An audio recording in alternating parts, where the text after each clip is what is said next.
30 for 30, presented by Buick Verano. Bill Russell has become one of the most iconic basketball players of all time, winning 11 national championships, 5 MVPs, and becoming the first African-American basketball coach and player coach in the NBA over his 13 seasons in the league. However, this success did not come at a price. Through his years in Boston, from 1956 through 1969, he never allowed racism and abuse throughout the city based on people who didn't care about him. And so he was able to focus on his family, and that was the reason he credits for all his success in getting championships. And thus, that is why the name on the back is one of so many championships from the neighborhood. Hi, I'm Chris Walski.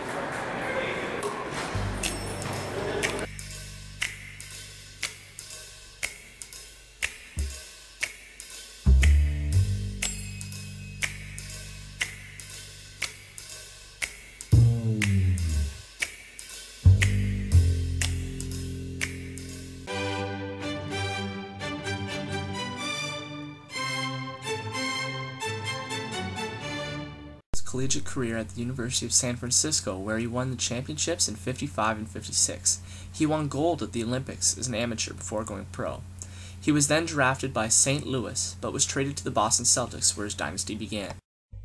He wore number 6, and it seems only fitting, as he possessed a sixth sense for the game. Russell changed the game, causing havoc for opposing players trying to score. He would bat or catch shots as they approached the rim, causing opponents to alter their attempts. He was so bright that you couldn't beat him using the same move twice. The term was coined as a shot block and is now recorded as a statistic in the NBA. Bill had an outstanding gift of being able to see plays seconds before they occurred and then had the skill to react. Bill didn't block every shot. He didn't need to block every shot. You know, he would lull an opponent to sleep and trick them into thinking they could get away with these certain type of shots. And, you know, come near the end of the game, it was really important. If the opponent would try the same shot again, he'd put it down their throat. Now, what I got to do now is come in here. Now, that is what is called intimidation. Intimidation was Russell's secret weapon. Using the ability he had to fend off shots, it would be enough to limit such all-stars as Wilt Chamberlain and Bob Pettit in order to focus on clinching wins and championships for his team and for the city of Boston. But Bill Russell was not just a defensive specialist. He was much more than that.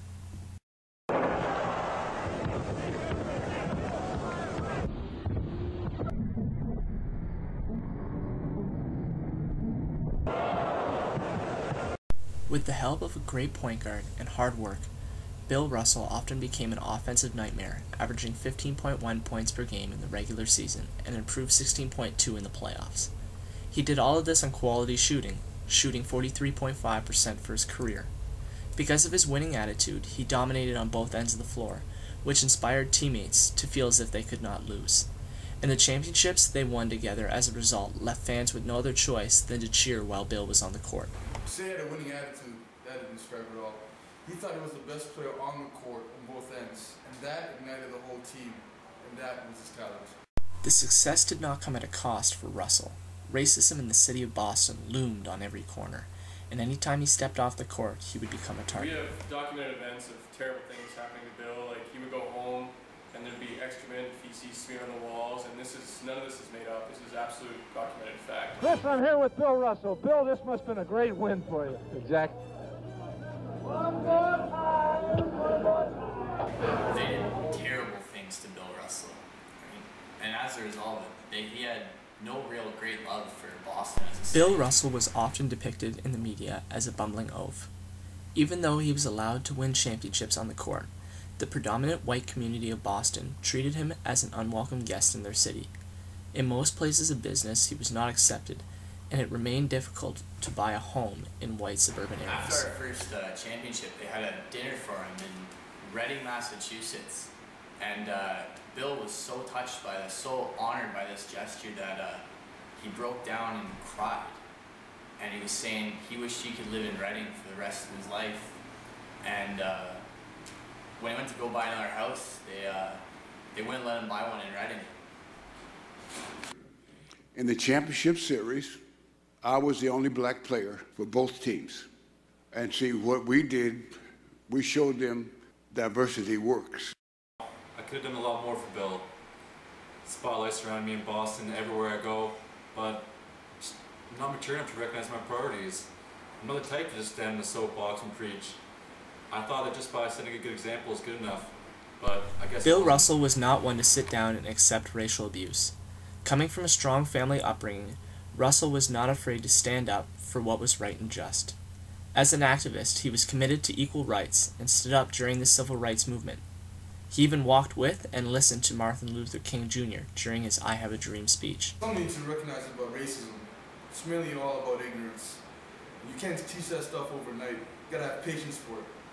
Something I didn't have, but Bill Russell did. Bill Russell realized early in his basketball career that for him to dominate, it would not be through individual success.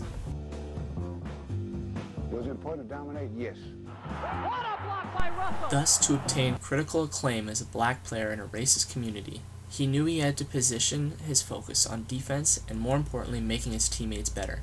Such examples were displayed when Bill would meet Wilt Chamberlain in the Eastern Division Finals in 1959, known as the Big Collision.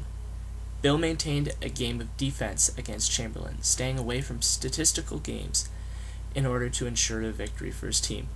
Russell was known to play with more passion than any other player during his time. I believe he had a neurotic need to be great. I mean, his whole life depended on whether he won or not. Well, I might say that Russell wants to win this thing so bad he can taste it, and that was a mark of how much he wants to win it.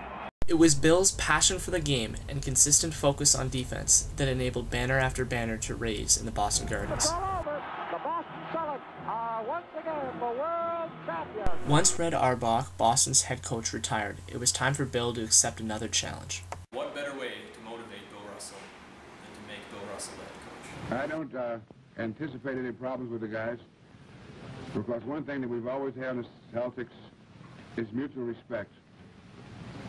And we think that's the most necessary ingredient for a winning combination. And the Celtics, they have done it again.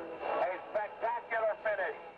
2 out of the 3 years as player-coach, the Celtics won 2 national championships. In 1969, Russell retired and left the city of Boston with a bitter attitude. However, since then, the city has made amends with Russell. In 2010, Russell received the Presidential Medal of Freedom. Bill Russell, the man, is someone who stood up for the rights and dignity of all men. He marched with King. He stood by Ali. When a restaurant refused to serve the black Celtics, he refused to play in the scheduled game. He endured insults and vandalism, but he kept on focusing on making the teammates who he loved better players. And I hope that one day, in the streets of Boston, children will look up at a statue built not only to Bill Russell the player, but Bill Russell the man. Although racism attacked him on a daily basis in the city of Boston, Russell held his strong family morals and used them on the court to become a selfless player. His strength of having a strong name on the back of his jersey helped him to fulfill success for the city that lay on the front of his jersey. Through basketball, Russell unified race in Boston.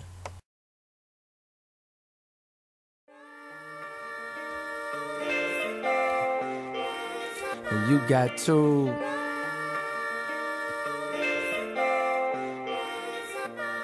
She had a little daughter with her. It was cold out. She said,